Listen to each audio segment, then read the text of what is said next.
Hi all. So as promised in my monthly newsletter, we're going to start doing some live instructional videos. So it's sort of following on from the theme of the high-end, following on from the theme of Fun Day and maximising your paper usage. I'm going to show you how to get 5x7 photo mats out of a sheet of cardstock. So, you'd use photo mats, or it doesn't even have to be photo mats, it can be anything really. But I'm going to show you the wrong way, and then I'm going to show you the right way, and I'm going to give you some tips. But before I get started, I'm just going to do a little bit of testing. I'm going to show you a featured paper pack, which I love. It's amazing. It's only available until the end of, I can't remember if it's this month or next month. But it's awesome. So I'm just going to flip the camera around so that I can show you. So I'll just see if I can figure that out. Yeah. Okay. Let's see. Hopefully that is not too bad. I can't see what's happening, so, it could be bad or it could be good. But anyway, here is Seaside. I'm hoping... yeah, it looks like you can see that. Okay, so Seaside was out when I first became a consultant. So that was 6 years ago. If you follow our Facebook page, you probably would have seen. We've been doing quite a few posts lately. We've had some amazing sales and whatnot. But anyway, this is Seaside. So this, I'm just going to give you a little teaser. These are sticker sheets. And these, I think, I might be appearing in the next catalogue that's coming out in September. So this style. As per usual, we've got our printed paper that's in it. And as per always, we've got our zip strips which tell you the featured colours. So here's another little hint.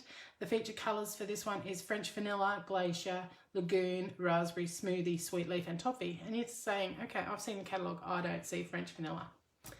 I think that's a little sneak peek of things to come. But this is a Seaside paper and it is gorgeous. It's got starfish, seahorses, crabs, perfect for this region. All our papers are double-sided, so if you don't like one side, you can always flip it over. The printed zip strips there along the top there.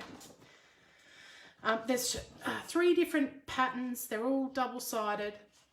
So you get 6 sheets in the pack. So be sure to check out. Thing is, this dotty paper was awesome. And I am a sucker for wood panel paper. Love it, hoard it, great. And I don't know if you can see this as I come up. There's even some like text in there. It's really nice. It'd be nice for shabby chic. Definitely that style. Even this is like a, I don't know, little herringbone type pattern. Fairly neutral, awesome, great for mail cards. And then this stripy paper, and it's also got like little bits of text and all that in it.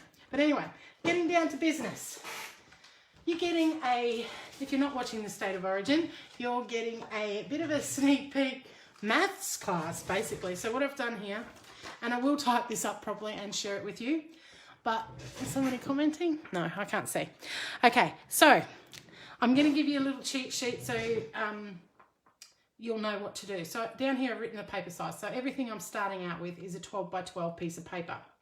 I've written a column here for frame because it's also we're not going to waste anything. We're going to use it.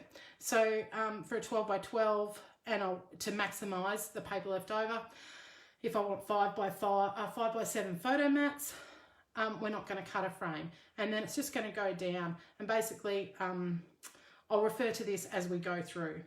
So first of all, I'm going to show you the wrong way to get 5x7s out of a 12 by 12 piece of paper.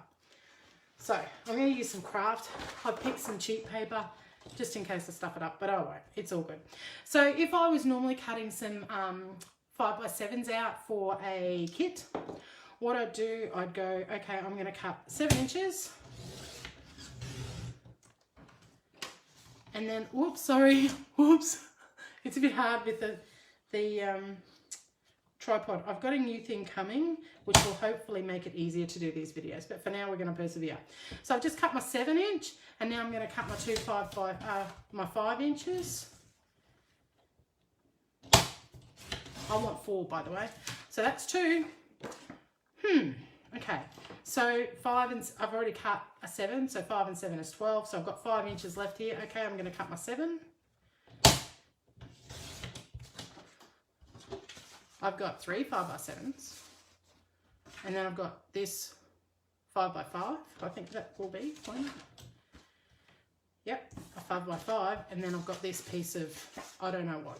So anyway, think about it. I can't get it. Okay, I'm going to show you the next way. And it's all about knowing your trimmer. And I know it's probably looking, everybody goes off because I use the trimmer upside down. This is the way I work. If you want me to turn it around, I can't make any promises. But anyway, try it yourself. Even if you try it on something else, stick 2 pieces of A4 paper together, you know, it's 4 cents or something, and do it. All right, I always start with this. When I'm doing these special little cuts, I always start with the smaller measure. So I didn't come up with this. Another consultant shared it with our team at a consultant training day that was done online, which is sort of why we thought we'd come to the masses and share with everybody. All right, so I'm going to do 5 inches, but I'm only going to do a partial cut. Our trimmers are amazing for this. They've got a nice clear ruler right along the edge. I prefer this one without the metal rail, but so it's $66, and then you can buy your extra scoring blades and whatnot on top of that. This one here, some of the girls love this one here. This is the aluminium rail one. I wouldn't use it for scoring. I haven't had a success with it, but I am persevering with it for cutting, and it is quite good as long as you've got it on a stable surface, okay? But it's going to be a lot more durable than this plastic rail. But anyway, I've got mine. I put a nice new blade in tonight, so there's going to be no feathering. I'm going to cut from, I've got it on my 5 inch, and I'm going to cut it up to 7. So I'm going to cut that up to 7. I'm going to flip my trimmer up. I'm going to turn half a turn, and then I'm going to put it back on this side on 5. And then I'm going to cut down from 7. My blade's there already. So there's one. I'm going to turn it a half turn again. I'm going to put it back on 5. I'm starting up from the bottom, and then I'm going to cut up to 7. There's 2. Then I'm going to turn it around, put it back at 5. And I'm already at 7. 1, 2, 3, 4. And then I've got a little 2x2 left over. How amazing is that? All right, mind blown. That's cool.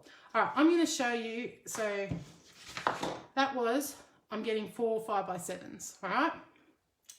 You can go one step further, and you can actually reduce the size of your paper. So as you go down, like if you do an 11.5 by 11.5, rather than just cut half an inch off 2 sides, you could actually cut a 1/4 inch frame. Same with 11 by 11, you could go a 1/2 inch border and have 11 by 11, and you'll cut 4 4.5 by 6.5. Do you get me? And then if you had a 10.5 square, you could cut 4 at 4.25 by 6.25.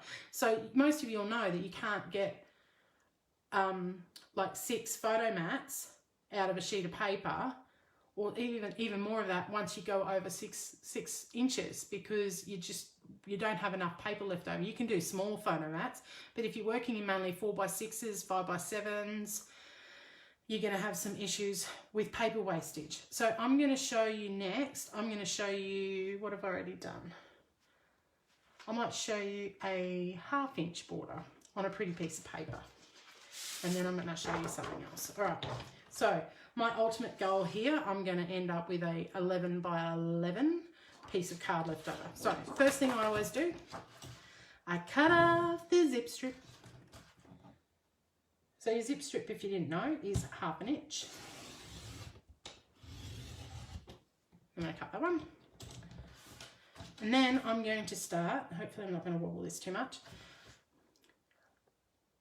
Our trimmers have got these great 1/4 inch lines. So every full solid line that goes all the way along is a 1/4 inch. So I am going to cut a 1/2 inch border, starting at 1/2 inch in and only cutting up to 11.5. So also where the blade is where this little rise is that you hold on to. So if you use that as your guide, that'll help you stop at the right spot. All right, I'm going to turn this half a turn.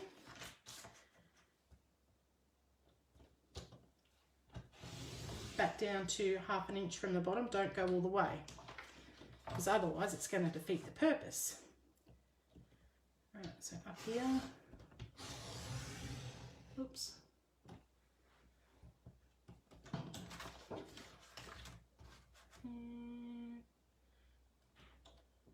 Just take your time. There's no hurry. Nobody's yelling at you from the sidelines. All right, so this should be 11 by 11. And then I've got this awesome frame. So I might keep that aside. All right, so refer back to my measure for 11 by 11, which, whoops, I assure you it is. 11 by 11, I want to cut 4.5 by 6.5. So, and that's because 4.5 plus 6.5 is 11. So once again, I do my smallest cut. Whoops, that's a bit noisy, isn't it? So I'm going to cut 4.5 in up to 6.5. That's one. And then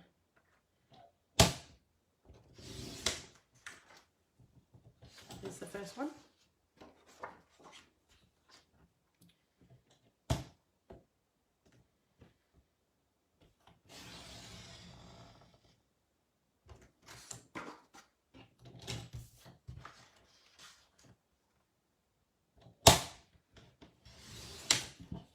So 1, 2, 3,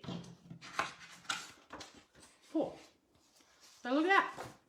You got 4. If I try to cut that out of an ordinary piece of paper, I don't think I would have got 4. So if I do 6.5, and I certainly wouldn't have got a frame. So 6.5.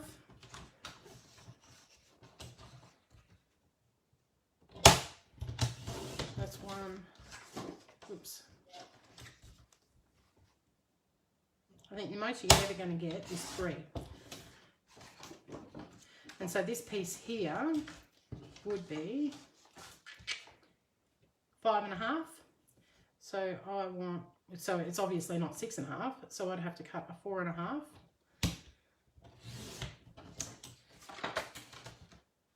And I hate that measure on there. There you go. So I get 1, 2, 3, and then I've got this dodgy bit that will be 5.5 by 5.5, roughly, plus these bits. So yeah, you could use them for stamping or whatnot, but to maximise your paper, there's that. So going back, here's one I've prepared earlier. Oops. So this one has got a this was a 10.5 by 10.5, so it was a 3/4 inch frame. Here's all my little bits. I haven't lined them up. I probably could have done that a bit better. But there's 1, 2, 3, 4. I can just have that like that. I could, on one of these, like that's a little bit big.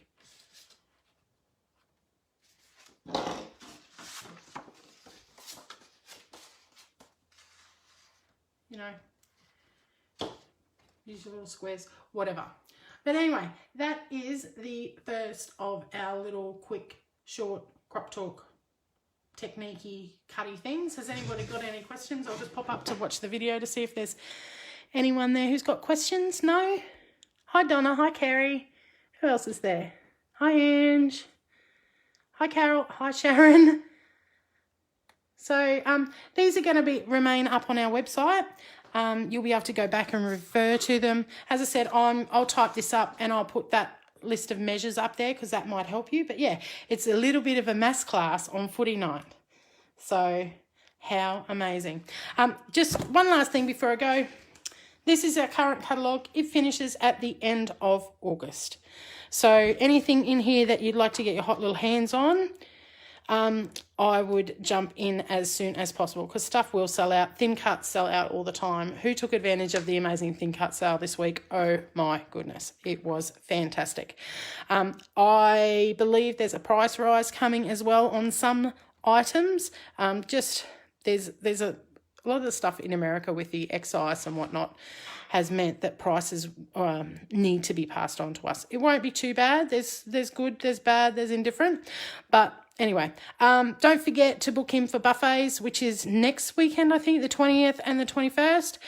If you came to a fun day and you didn't get all your projects completed, we will have the stamp sets and the thin cuts there for you to finish your projects if you'd like to.